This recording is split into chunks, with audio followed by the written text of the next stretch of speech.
Now the big question on everybody's mind, where have I been? What's been going on with me?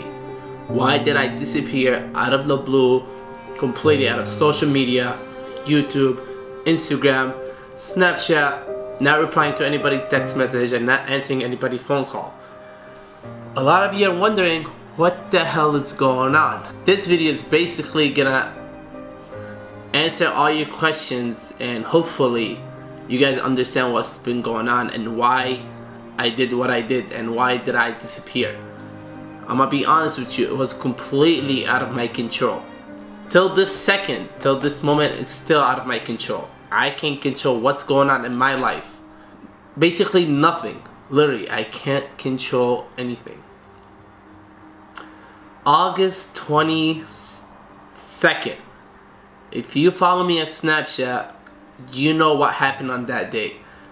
That day basically is like the worst day that possibly can ever happen to anybody in life. Especially from that day till this day, everything just went downhill. Wow, this is gonna be hard. So I did a prank. And no, I haven't posted that prank or I haven't worked on that prank and I don't know when I'll be able to post that prank. That prank literally cost me almost my life. I did that prank. I got scared because of the reaction. I took off and I came home, and when I got home I got arrested by the FBI. 2 FBI agents were waiting for me in front of my house. The minute I pulled up, they come outside, guns blazing, they're yelling, you know, the normal stuff that you see in the movies. Hands up, get out of the car, don't move, this and that. Now the first question they asked me, where's my gun? Because I have a gun. And I'm like, it's inside the house. They didn't believe me, they start searching me, searching the car, and they just went crazy. So they're like, can we come inside your house? I'm like, yeah, sure. They come inside and they start asking me questions. What were you doing on this street at that time, this and that? I'm sorry I can't get into details. You guys will understand why later on in the video. And I'm like, you know, I was doing 1, 2, 3. Then they start asking me questions, what's your mom's name, your dad, are you citizen? And all those crazy questions that basically just scares the hell out of you. Now because I proved to them it was a prank and I showed them the video, they said you're so lucky that we're gonna drop it and not take it federal.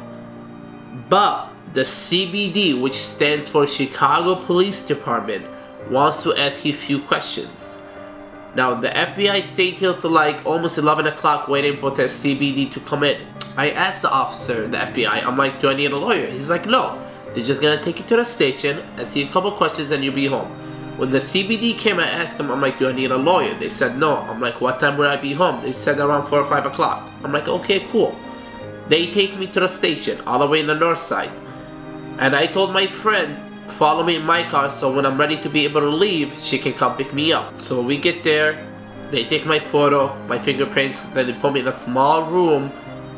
It's like so small that barely can fit a freaking cat. With like 2 cameras on the top.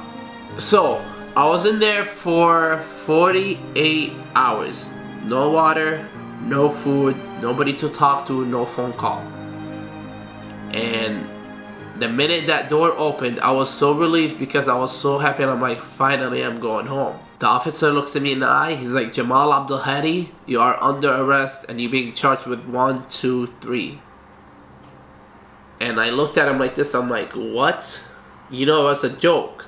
And he's like, you are lucky for being charged with only those charges and you're lucky that it didn't go federal. And I'm like, what are you talking? I told you it was just a joke.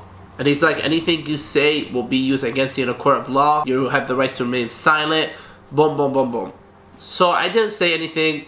I was scared. I'm like, okay, whatever. I'm just gonna pay, you know, a bond, which is a couple $100, and I'll be out. So they transferred me to a place called Will County. It's jail. Man, I had never imagined in my life I'll be in jail. So they took me to jail, and I was in there for 7 days. I went to a court. It's called bond hearing. And my bond was set for $500,000, which means I have to pay 10%, which is $50,000. When I heard that, especially for what I did and for what I'm doing and because I'm following my dreams, it destroyed me, because it's not like I don't have the money. It is a lot of money, but man, it's going to waste. $50,000 for something really so stupid. People kill people and don't even get charged with that much. And they said I'm looking for 3 to 7 years in prison. And it's a serious matter. And they just freaked the hell out of me. I saw my dad at court. And man, I was so ashamed for putting my dad in a situation like this. So, you know, I go back to my cell. I call my dad and I'm like, okay, listen, there's money, 1, 2, 3. Just please get me out of here and we'll take care of everything else later. So Haram, my dad, you know, I felt so bad. I had to put him through this. He got me out after 7 days. It took 7 days because they had to verify the money. And, you know, because we did cashier check and it wasn't something easy, and because it's a big amount of money. Oh, shit. So, I come home and they put me on a house arrest. Now, if you're not familiar what house arrest is, it's basically they put a bracelet on your ankle where you can't leave the house whatsoever unless you have permission from the government or whatever they call it, movement, to be able to leave the house from time to time. So basically what happened to me, because I have stores, they gave me movement from 9 to 9. I had to leave the house by 9 and be home by 9, and I can't leave the house at Sunday whatsoever, no matter what. And if I do, it's considered as a violation, and I go back to jail, and I won't be able to leave jail unless my court is over, which it takes basically from 6 to a year. And that's basically the whole time I gotta be in jail till the court is over. And if I'm found guilty, I won't leave. If dismissed, I'll leave and I'll be free. Maybe it's a setback. Thank God for everything. It is what it is. It's just maybe it's gonna make me stronger, make me push harder, make me work harder, and make me believe in my dreams over even more and deeper and stronger, and just like fight with everything I got. Everything was completely normal and fine and beautiful for a whole 10 days. September 15th, I was on my way to Best Buy in Tinley Park. That's considered as Will County. Now while I'm driving, a young lady pulls out of nowhere, starts smashing the brakes right in front of me. Why? I wish I can answer that question for you. I open my window and I get next to her and I'm like, what's your problem? Why the hell are you doing what you're doing? And she goes like, F you, you freaking Arab, go back to your country, you terrorist, boom, boom, boom, boom, boom. I'm like, whoa, this girl's completely psycho, she's out of it, whatever, I'm already on house arrest, I can't get in any trouble, I can't get the police involved, because if they do, I'm gonna end up getting arrested because I'm on a house arrest. So to them, I mean, in their eyes, I'm guilty no matter what. They're not gonna believe anything I'm saying. So I end up going to Best Buy, I go in, I buy whatever I needed to buy, and I walk out. On my way out, I get in my car, and literally, I start the car, I turn left, 7 to 8 police cars are right there surrounding the area waiting for me to leave and get out of Best Buy. It's like I'm a murderer, or I'm a terrorist, or I'm like the most wanted person in Chicago. So they come up to me and they're like, Mr. Jamal Dahari, what happened? I'm like, what do you mean what happened? He's like, what happened between you and the young lady? And I told him exactly what I just told you guys. And he said, okay, we'll be right back. They go talk to her. I don't know if they talked to her before I came out, but they go talk to her and they come back. They're like, turn around, you're under arrest. I'm like, I'm under arrest for what? And he's like, shut up, you have the right to remain silent. Anything you say, boom, boom, boom, boom. We'll talk more at the station. Now my heart broke again because I'm already in house arrest and I knew if I get in trouble, I'm not leaving jail. So I literally started crying like a baby, begging the cop to not take me to the station and to let me go home. Obviously, he didn't care about anything I said. And yes, I'm a man enough to admit to you guys that I did cry. because it's a situation you don't want to be in, or anybody you love or care about you want them to be in, especially if you're freaking Arab, man. Especially, a lot of people told me if I was white, Mexican, black, Italian, anything else, it would have been a slap on the wrist and I would have went home. But because I'm Arab, it's a whole different story. Sadly, that shows you the system is completely destroyed and broken. And it's just not fair. But what can I do about it? Nothing. The only thing I can do about it is talk about it, and hopefully my voice will be heard. With the help of you guys and the support of you guys, to letting people know about it, share my story, tell everybody, tell as many people as you can, let them know about what's going on. It might change something, I don't know, but the power of the people is something really big. So we go to the station, I get inside, same process. You know, they take my picture, my fingerprints. I got there at 6 o'clock. By 11:30, the officer comes up to me, he's like, Jamal, put your shoes on, let's go. Now, I was so happy because I thought I'm going home. I leave the cell, and I see a cop waiting for me outside, and he's like, turn around, you're being transferred. I'm like, where am I being transferred? He's like, you're being transferred to Will County. I'm like, may I make a phone call? And he's like, no, you will once you get there. Now, keep in mind, Cook County and Will County, they're both our jail, but they're different jail, different system, different process. And one of them has good things, one of them has bad things. But at the end of the day, it's jail and you don't want to be there. But if you had to choose, I'll tell you which one is better, because one of them is better than the other one. So I get transferred, they put me in jail. And the same thing, I had to go to another court, it's called bond hearing. So they set my bond for $100,000, which means I have to pay 10%, and there's another $10,000 I have to pay so I can get out. Here's the catch, I was about to pay that money the same day. I called my brother and I told him, Sam, come pick me up in an hour, I'm about to pay my bond so I can leave. He said, don't pay your bond or even think about paying your bond. And I'm like, why? What's going on?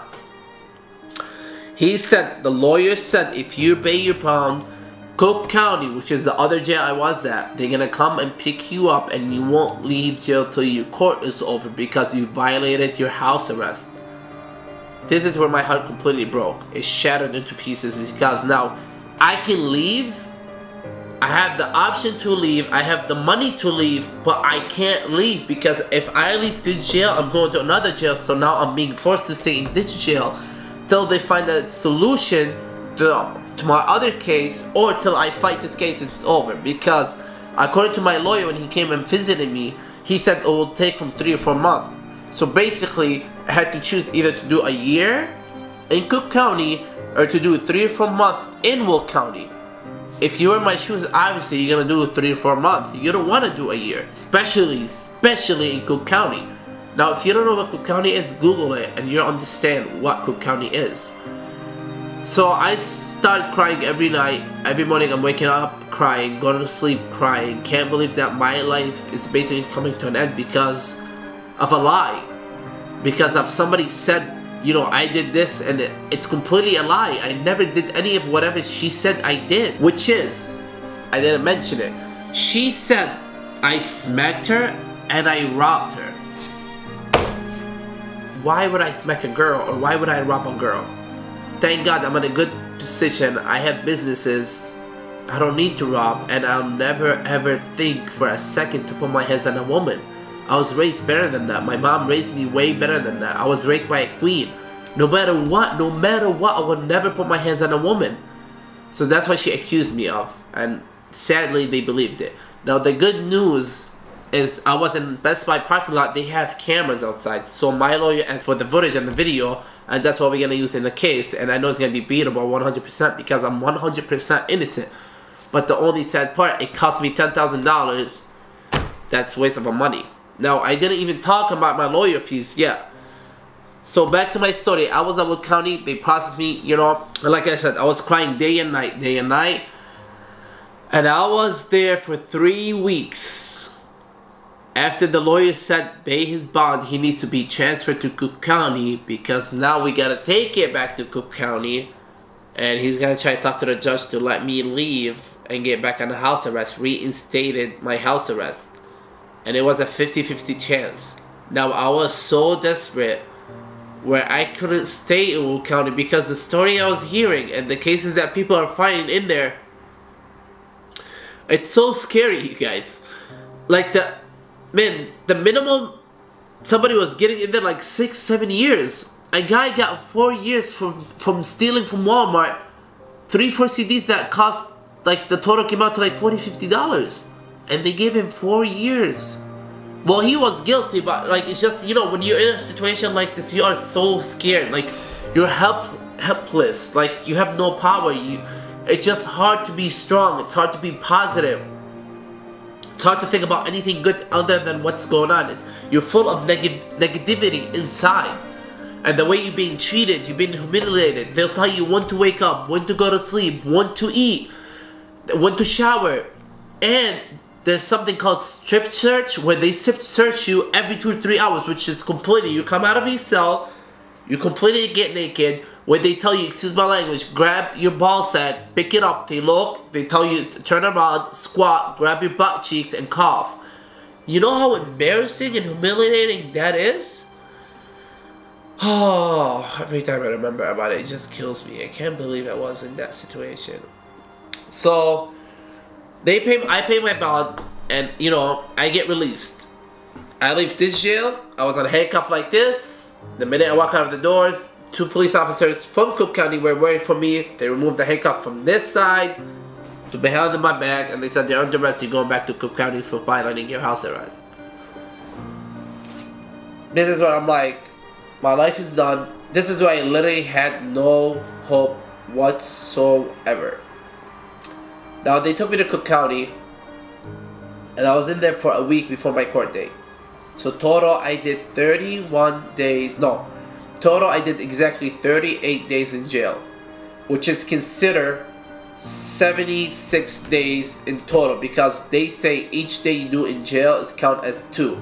And each day you do on house arrest, it count as 2. So if I did a week, that's 14 days. If I did a month, that's 2 months. Which is good for some people, for some situations. So, you know, there's nothing can be done. We can't pay no bond. I can't leave. I gotta wait for my court date. So I waited a whole week. Now, finally, they took me up to court. Before the judge came, I got to see my lawyer. I never seen him face to face till that day. My dad hired him, and he says he's really good.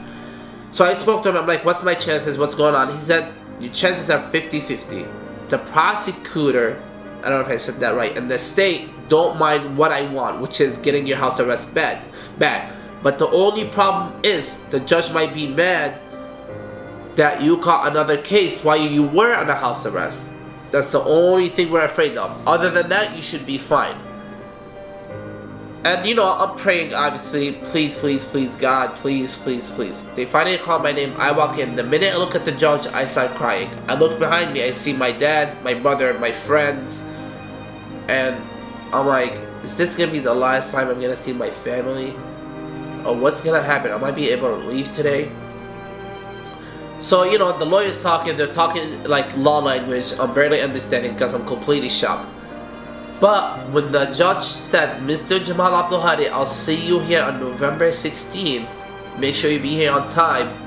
I looked at her and I'm like, I have no choice but to be here on time. I'm here. She's like, no, sir, you're going home today and your house arrest is being reinstated, and please stay out of trouble. You guys, when she told me that, it was like the best moment of my life. It's like I won $1 million. It's like I became the happiest man on earth. It's a feeling I cannot describe to you. Like, I wish I can. And I was only there for a week. I mean, total a month, but a week in that jail, back to it. Imagine if I was there for years, like other people been in there for 4 and 5 years. I was completely out of it. I couldn't believe it till I got to my cell again, and the officer that took me back, I'm like, am I going home today, sir? And he said, yes, you go home today, and you're being on a house arrest again. And I just started jumping. I was so happy, so blessed. I'm like, I'm going home, I'm going home. And it was a really, really great feeling that cannot be described. And I was so happy. And at the same time, I'm blessed. Now, the bad part, I don't know if you guys been keeping up with the math.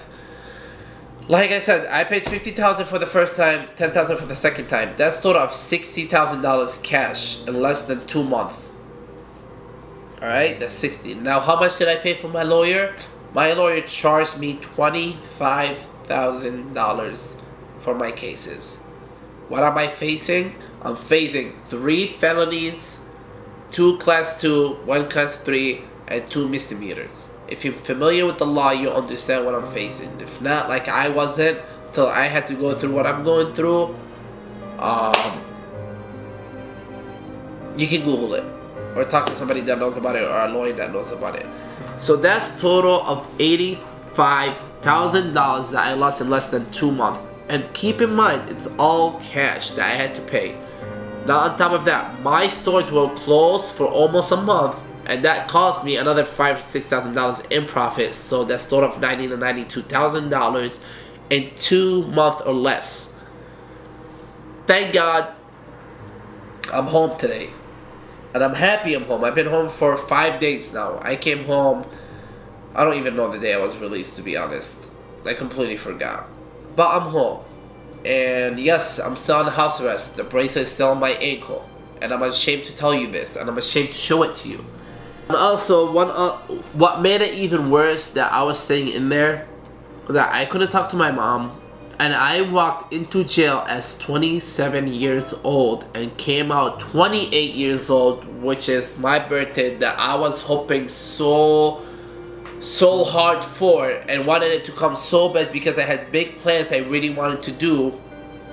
I ended up spending it in a cell where a police officer comes and looks at me. It's like, oh, today's your birthday. I'm like, yeah. He's like, happy birthday. You get another phone call today. I'm like, wow. Wow. At least I get something, but wow. So I walked in as 27, I came out as 28.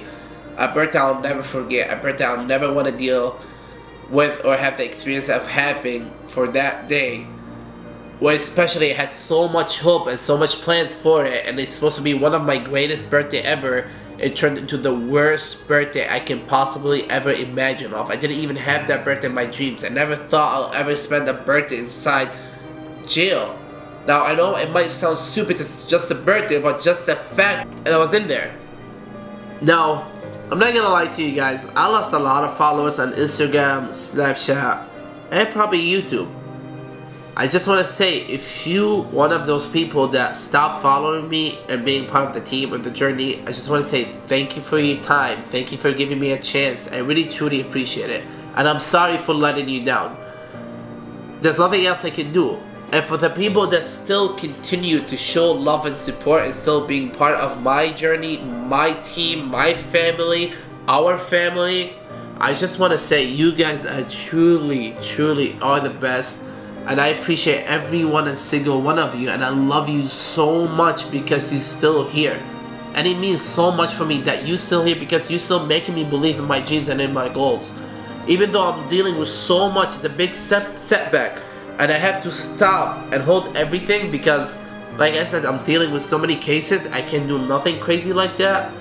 It's just giving me the power to launch better, to be stronger, to fight better, to prove that it can be done because I have your support. You're still here, you still believe in me, and I can't let you down. I might not deserve that chance. I'm a human, we all make mistakes. And I made a huge mistake where it was, I thought it's gonna be funny.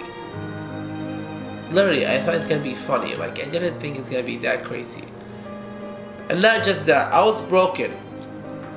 And still, till this day, I'm still broken. I'm damaged, I'm hurt. I'm destroyed, I'm broke. Everything you can name, it's me. I'm negative. I don't know how to be positive. I can't love myself anymore. I can't look in the mirror and be happy. I'm trying. Believe me, I'm trying day by day. And when I look around me and I see my dad and family and what I had to put them through, and my mom, especially being overseas, and the fact that my brother is soon to be married, and my whole family is going overseas next week, and I can't leave and stuck here, I'm the oldest, it just makes it harder. It literally puts me down. And I got news while I was in jail that basically broke me to the point, it broke my heart into pieces. And I wish I can talk about it, but I can't.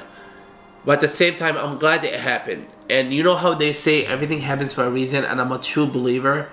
I'm glad at the same time I was in jail, because it showed me who my true friends are, who my true family members are, who really cares for me, who really believes in me. And also it gave me a courage and power to do something that I've been wanting to do for the past 2 years.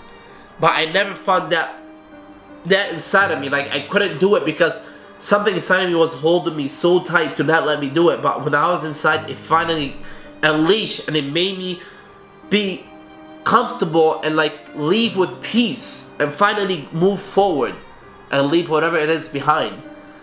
Like, basically close that chapter and start a new chapter with peace and understanding that it's finally done. I don't have to deal with it anymore. And I'm glad it happened, because it's just not for me. It wasn't for me. I was just wasting time. I was hurting myself in the process, but I was too blind to see it, or to notice, or to realize what's going on. I almost lost a good friend. I almost lost a good family member. And I'm happy it happened what happened. I'm happy I didn't do more damage than what I did for that reason. It was just crazy. Now, that's why I was gone, and I hope I answered all your questions. Yes, I was in jail. I'm ashamed to say that. I'm dealing with cases.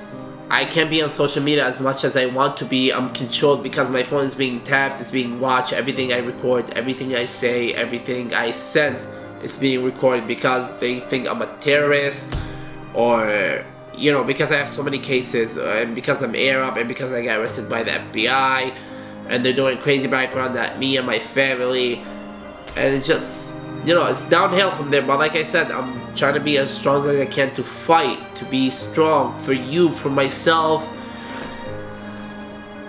and to move forward.